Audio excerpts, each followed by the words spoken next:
On this episode of Travel Tomorrow, we bring you online reviews from people who clearly slept through history class, tips for combating the whitewashing of history, and a word from Papua New Guinea that tells us how to call out the elephant in the room.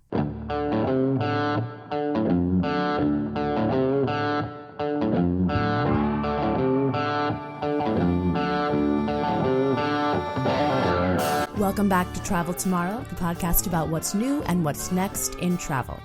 I'm Alicia Underley Nelson, and I'm joining you from West Fargo, North Dakota, where in the course of 24 hours, I've built a snowman and cut fresh flowers from my garden.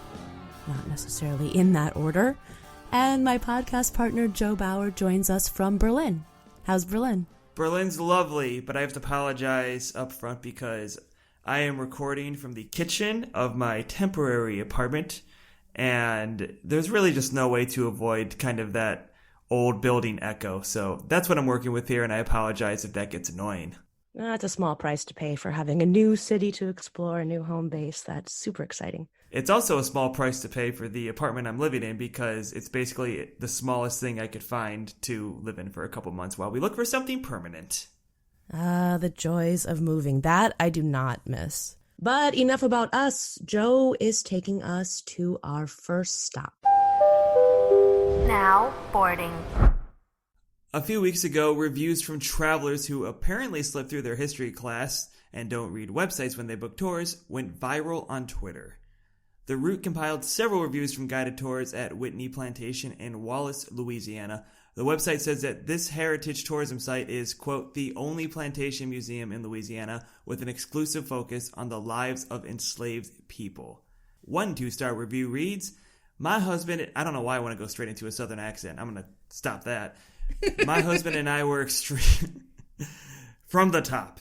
My husband and I were extremely disappointed in this tour. We didn't come to hear a lecture on how the white people treated slaves. We came to get this history of a southern plantation and get a tour of the house and grounds. Also this gem. In addition, what I found completely and utterly offensive about Cheryl's presentation was her very last statement in which she said America was built on the backbone of slavery. Yikes. I do not even know what to say.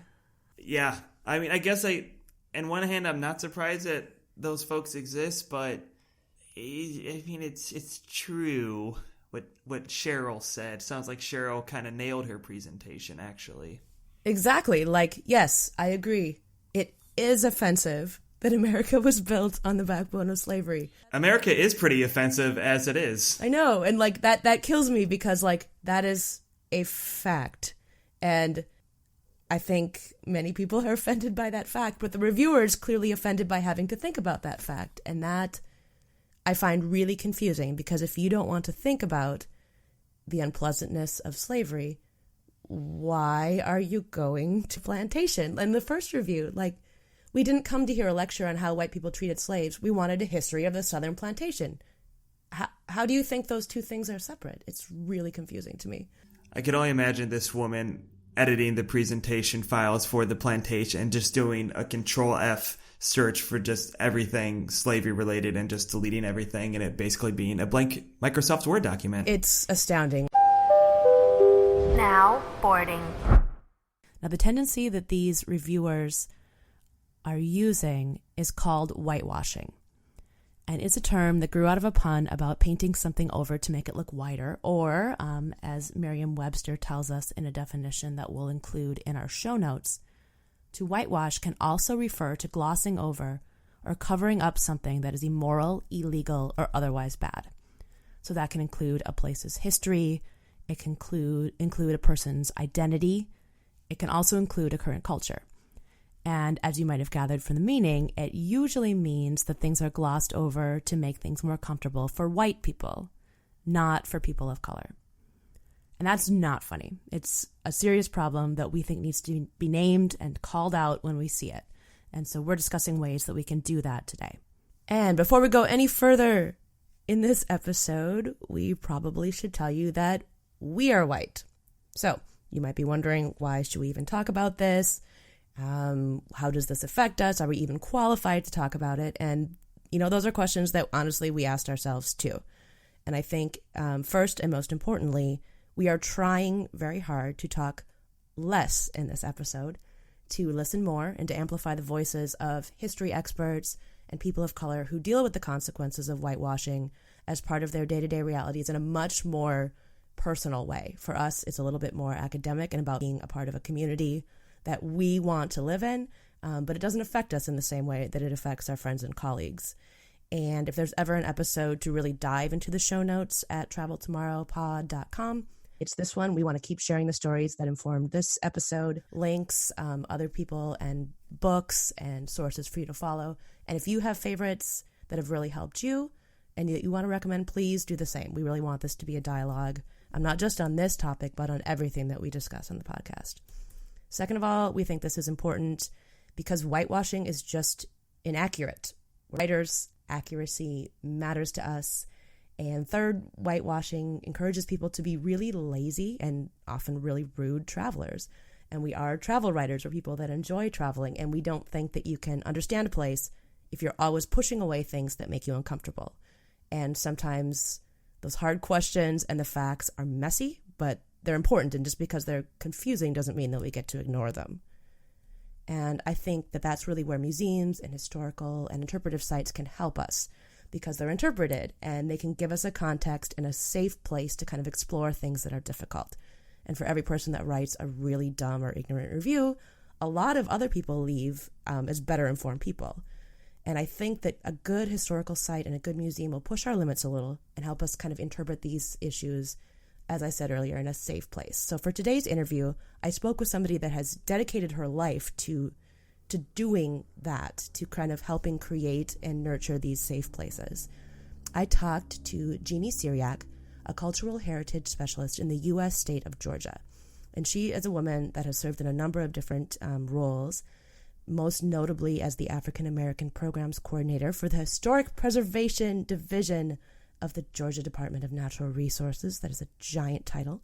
And also the staff liaison to the Georgia African American Historic Preservation Network. I began our interview by asking her what these specific heritage travel sites in her state can teach us about the American Civil Rights Movement and also about our society today. Well, they teach people a great deal of things about American history. Our site explores the legacy of Dr. Martin Luther King Jr. through a trail. Georgia is also a host state for a number of historic African American schools, churches, historic places that are now converted to museums, and numerous heritage sites. So Georgia is a good pick for our international visitors. And what do these sites teach us, not just about American history and African American history, but what do they teach us about America today? Well, they teach us, for example, using my civil rights example, they teach us about the modern American civil rights movement and how that was impacted here in our state and throughout the United States. And looking at historic schools, it too teaches you how African American education evolved in the 20th century. We also have places that deal with the legacy of slavery in Georgia, such as restored slave cabins at plantation sites along the coast. What do you say to people who maybe are having a little resistance about digging into some of these painful topics on their vacation? Why would you tell them that it's worth exploring our country's legacy in this way? I think it gives you the connection between the place and the story. And that's what heritage travelers are looking for. Sometimes it could be a difficult subject, but we're blessed that some of these stories that might have been negative are now interpreted. It adds voice to the people who were enslaved. It also gives a more diverse picture of a heritage site that doesn't always talk about the big house and the mansion, for example, but how the people who lived there and worked the land, how their lives were. Is there something about visiting an actual physical structure that changes the way that we think of historical events and people? Oh, absolutely. I think visiting the historical structure is the connection that makes it a heritage tourism site. It's the thing that the place, and then you connect it with the story. Other than that, you might just be looking at a building. And has there been a physical structure or a place that's really moved you personally? Oh, many. One that has particularly impressed me over the years are historic school buildings that were established due to segregation, but now are just remarkable stories connected with these schools and how people preserve the buildings and tell that story today. We're focusing on travel in this episode and about what visitors from around the region or the country or the world can learn from these sites, but I'm wondering if hearing these stories and seeing them told and being able to visit a physical place has changed the way that people in these communities have perceived their own history and their own community. Oh, definitely. I think over time, people have embraced the African American story in their communities and are now working towards preserving these sites, help them fundraise, help them friend raise, and they really show more of a community story as opposed to just an African American story. What does fundraising mean? Fundraising means that oftentimes when you want to save a historic structure, lots of money got to be raised to do it. So you need not only financial supporters willing to give, but friends who oftentimes become the stewards for these places. They are very oftentimes the people who do the actual tours. They help to connect the site with funding sources. So friends are invaluable in this discussion. That leads me to another question, which is what are some simple ways that the average person can help support historic sites like these? Oh, you can do it a million different ways. Obviously, a financial contribution is always helpful. But let me give you an example. When you're putting together a tour of a site, for example, that might not be a yet finished product, you need friends to help draw attention to the site. Friends can do a lot of different things. Sometimes they can aid in putting together a tour. Sometimes they can aid in terms of bringing new voices to the story. Sometimes friends can connect you with a college in the community or where the site can get additional assistance in marketing their sites, for example. Friends make a big part of all of this. I really like what you said about bringing more friends and voices to the story. I think that's excellent and kind of leads us to the main reason that we wanted to interview you today is how do we, as visitors to a place, be it the American South or maybe a country we're not familiar with, how do we make sure that we're hearing the voices of everyone that lives in a community? Are we obliged to fact check historical sites? What are some simple tips that we can do to make sure that we're digging deeper and not just accepting the narrative that we're told from the dominant culture? Well, there's a variety of ways you could do your homework, as they say, in advance of your visit.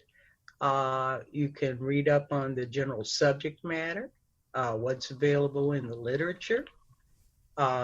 You can, when you visit the site, ask a lot of questions. This helps the people who are the stewards for the site as well, so that they can craft better narratives when they're doing historic tours.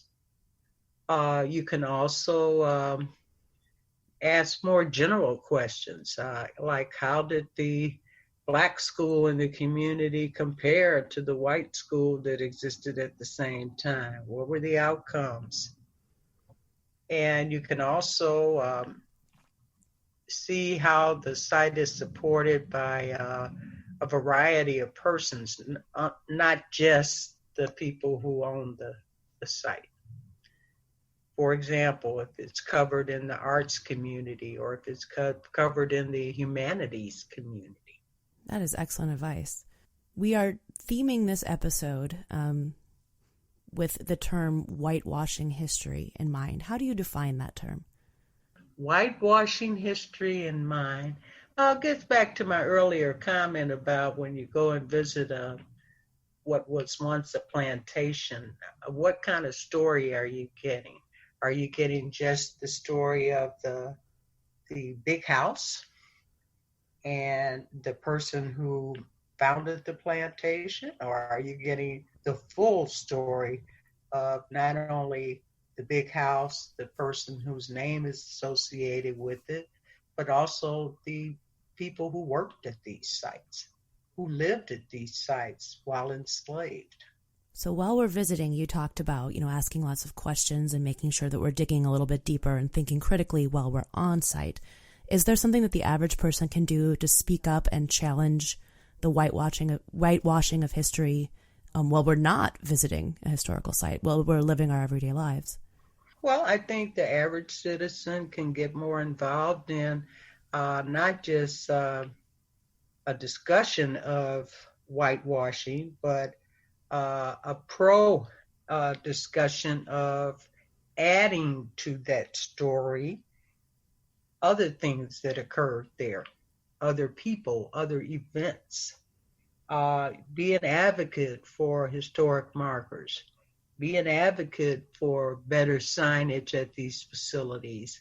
Be an advocate for making certain that the unspoken voices are heard in all of this. So I'm not an advocate for tearing down existing monuments, but I am an advocate for adding more that tell the whole story of a place.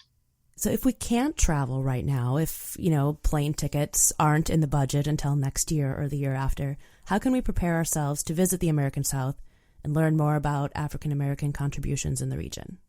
Well, I think the World Wide Web really helps in all of this because it's a way to kind of research these sites when you're not able to go there yet. And the advances in technology are just phenomenal for doing that. For example, earlier this morning, I was having a discussion with someone about a particular school. And the gentleman said, well, the literature says that, this school wasn't built during the time span. So I was able to tell this person a little bit more about this school. I said, yes, it wasn't built during the usual time frame for this, but a U.S. president took intervention and made sure this happened. How cool is that? Yeah. So, and we ended our conversation by, he was in his car, I was in my car. I said, well, I'll send you a link later today that verifies what I'm talking about. And that article is available through a website.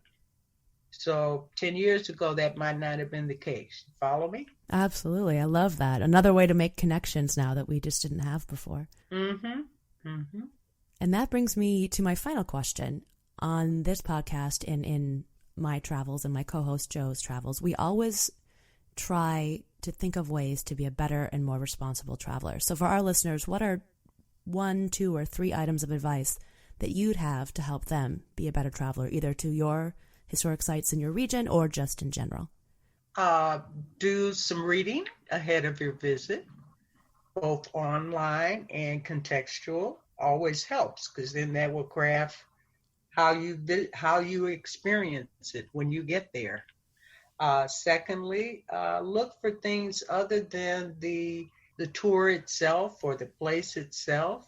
Look to see if they are telling the story accurately. If they're not, question it. If it's electronic, write reviews. And also the thing that people forget the most when they visit places is fill out comment cards before you leave. so that the stewards have a better idea of how they can improve your visitor experience. That's so true. We forget that some of the most tried and true ways of offering feedback are often the most direct and effective. Mm-hmm. Is there anything that I haven't asked you about that you think is important for people to know? No, I just hope you come visit some of these places in Georgia. I would love to. I've not been to Georgia, which is inexcusable, really. Exactly. You need to get here, Alicia. I would love to do that. Soon. Very soon, I hope. Well, let's go travel together then. That was Jeanne Cyriaque, Cultural Heritage Specialist in Georgia. Now, Joe, you actually have traveled to Jeanne State and visited some of the sites that she mentioned. So how did that experience help you maybe find connections between the place and the story, or sort of help you visualize the history of that place in a different way? Boy, way to throw to me in a deep question. I don't mess around. Yeah, clearly. Well, like you said, I did get to travel the Civil Rights Trail in Georgia. I ran around to Atlanta, Macon, Albany, Dublin, Savannah, pinpoint this really interesting Gullah Geechee community, and ended in Midway. And a lot of things really stuck to me throughout that entire experience. Going to the Center for Civil and Human Rights in Atlanta, and they have a recreation of the lunch counters where you can sit down, put headphones on, and you'll hear the horrific things people said to lunch counter protesters, and your chair will even start to shake to mimic, racist people shaking you, trying to get you out of your seat. But the thing that really, in a trip full of incredible experiences, once of a lifetime opportunities, the thing that stuck out the most was when we were in Albany, we visited Mount Zion First Baptist Church, where we got to meet one of the original freedom singers, Rutha Mae Harris, and she was active in her early 20s in the civil rights movement, so we got to hear stories from her firsthand. She would tell stories about getting shot at in her car in Alabama, going to help people who were arrested. She would sing some of the protest songs that they sang back then.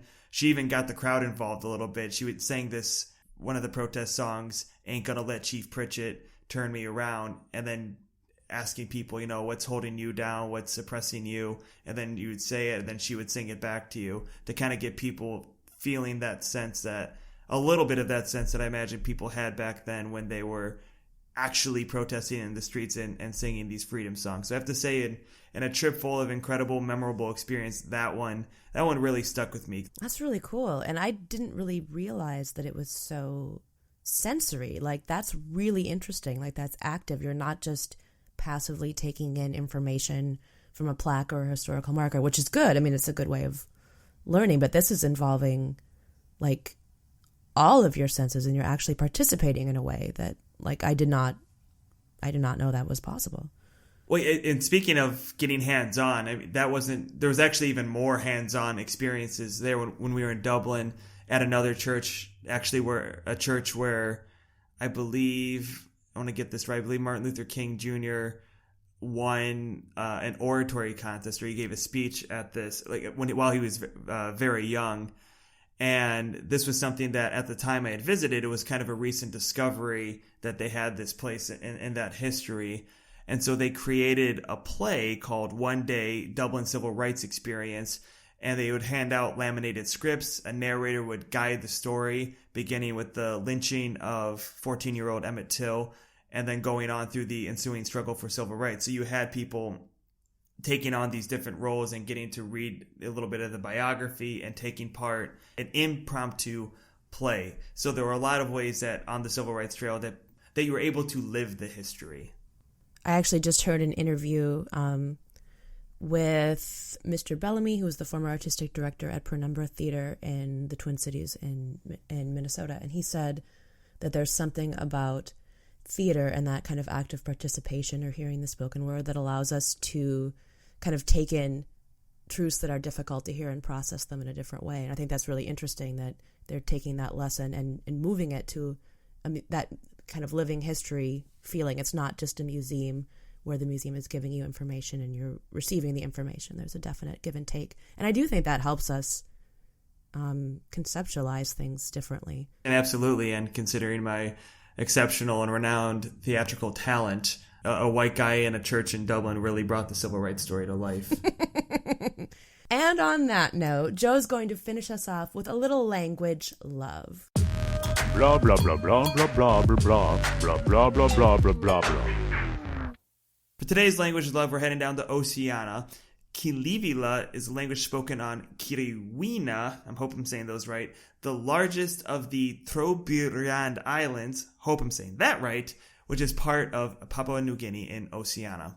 The truth that everybody knows but nobody talks about, the elephant in the room. That's what we say in English. But in this Papua New Guinea language, they would say Mokita. At least I think that's how you pronounce it. So the next time you're addressing the elephant in the room, you're Mokita in, I suppose. Or rather, if you ever encounter one of these TripAdvisor reviewers complaining about slavery on their plantation tour, perhaps you should address the Mokita in the room. And with that, we wrap up another episode of Travel Tomorrow. You can join us every 2 weeks for stories about what's new and what's next in travel. Next time, we'll be talking about people killing themselves, occasionally literally, for that perfect selfie. And now to Joe for social media. We are at TravelTomPod on Twitter, at TravelTomorrowPod on Facebook. Our email is traveltomorrowpod@gmail.com for all those wonderful ideas you have for us or just want to tell us how wonderful we are ourselves. I have a confidence issue. Thanks to the Federal Revolt for the theme music. Subscribe to Travel Tomorrow wherever you get your podcasts. See you in a couple weeks.